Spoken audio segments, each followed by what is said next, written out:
क्या बताएं? हमने बताया है कि सब भी बात पैलेस में होगी, वहाँ में मैं आपको सबको ठीक तरीके से I will tell you what was the conversation and what was the dialogue.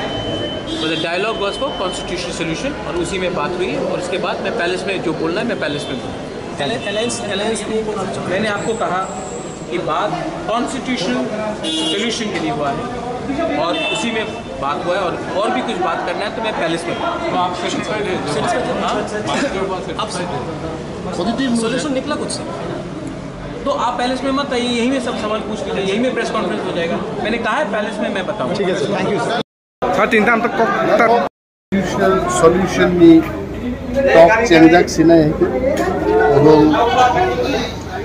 Government of India चेनी दिप्रासर नि जे प्रॉब्लम न करो रिकॉग्नाइज लाइक এবং তাও কগলাম चेंजाक्सिन महाराज प्रेस ब्रीफिंग लाइनै चेनी बन बुझबि যত তাম তাম লাইকা বসানে महाराज प्रेस ब्रीफिंग लाइबो न गारो গেরাতে পারেন কক্ষ থাকে স্যার कॉन्स्टिट्यूशनल सॉल्यूशन तो যত হবিনো সাজানে महाराज बुझबि साने